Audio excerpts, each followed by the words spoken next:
ମୁଁ ଗନ୍ଧିଆ ପଞ୍ଚାୟତ ସମିତି ଅଧ୍ୟକ୍ଷ ରୀନାରାଣୀ ଖଟୁଆ।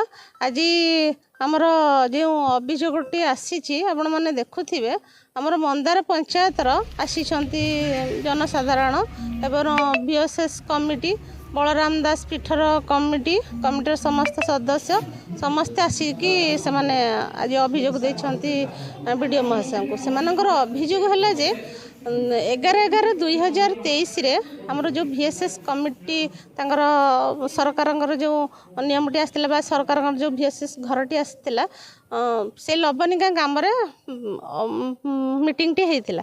ମିଟିଂ ପରେ ଯାହା ବି ତାର ସରକାରଙ୍କର ଯାହା ବି ନୀତି ନିୟମ ଅଛି ସେଇ ଅନୁସାରେ ସେ ଯାଇ ତାଙ୍କର ଲେଆଉଟ୍ ଦେଇଥିଲେ ଏବଂ ସେଠି ଉପସ୍ଥିତ ଥିଲେ ଯାଇଥିଲେ ଆମର ଲଳିତ ସାର୍ ମଧ୍ୟ ଥିଲେ।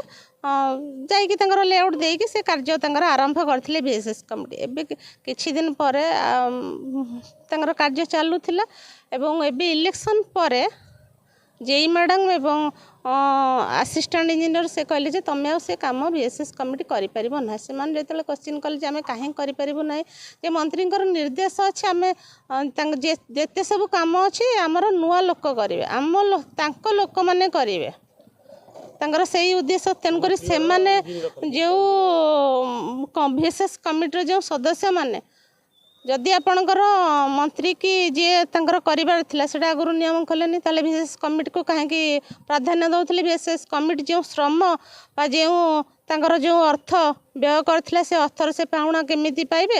ଆଜି ତାଙ୍କୁ ଯେଉଁ ଏଇଭଳି ଭାବରେ ଠକାମିର ମାନେ ତାଙ୍କୁ ସ୍ୱୀକାର କରାଯାଇଛି ବା ତାଙ୍କୁ ଯେଉଁ ଏଇଭଳି ଭାବରେ ଆଜି ବି ଆମେ ଯେଉଁ ଅଭିଯୋଗ ଥିଲୁ ଯେ ଆମେ ଶୁଣୁଥିଲୁ ଜେଇ ଆଉ ଇଞ୍ଜିନିୟରଙ୍କଠୁ ଆସିଷ୍ଟାଣ୍ଟ ଇଞ୍ଜିନିୟରଙ୍କଠୁ ଶୁଣୁଥିଲୁ। ଆଜି ବି ଆମର ସମସ୍ତେ କମିଟିର ସମସ୍ତେ ସଦସ୍ୟମାନେ ଥିଲେ, ଆପଣମାନେ ବି ଥିଲେ, ବିଡ଼ିଓ ମହାଶୟ ବି ସେଇ ଗୋଟିଏ ଜିନିଷ କହିଲେ ଯେ ମନ୍ତ୍ରୀଙ୍କର ନିର୍ଦ୍ଦେଶ ଅଛି, ମନ୍ତ୍ରୀ ଆମକୁ କହିଛନ୍ତି ଯେ ଯେତେ କାମ ଅଛି ସବୁ ତାଙ୍କ ଲୋକମାନେ କରିବେ।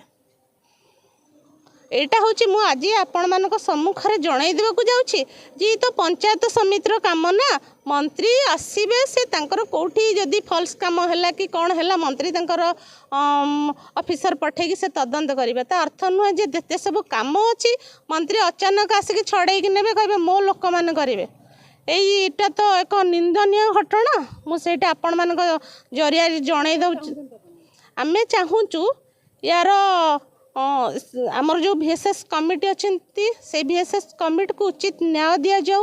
ଆମର ସେ ବଳରାମ ଦାସ ପୀଠର ସେମିତି କାର୍ଯ୍ୟକ୍ରମ ହୋଇଅଛି, ତାଙ୍କର ମଧ୍ୟ ଆମର ଆଉ ଗୋଟିଏ ଅଛି ରାୟପୁର ଜାଣିଥିବେ ସେ ମନ୍ଦିରର କାମ ମଧ୍ୟ ଏପ୍ରିଲ ମାସରୁ କାମ ହୋଇସାରିଛି। ଜେଇଙ୍କର ନିର୍ଦ୍ଦେଶରେ ସବୁ ପ୍ରକାର କାର୍ଯ୍ୟ ହୋଇସାରିଛି।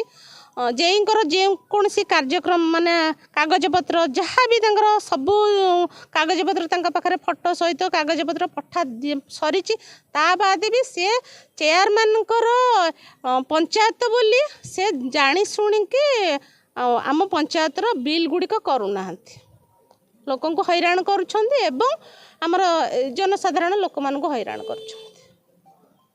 ଆଜି ଏଠି ଆସିକି ଅଭିଯୋଗ ଦେବାର ମୁଖ୍ୟ ଉଦ୍ଦେଶ୍ୟ ହେଲା ଯଦି ୟାର ଆମେ ଠିକ୍ ଉଚିତ ନ୍ୟାୟ ନ ପାଉ ଆଗାମୀ ଦିନରେ ଆମେ ଏଠି ଅନଶନ କରିବୁ, ଆନ୍ଦୋଳନ କରିବୁ।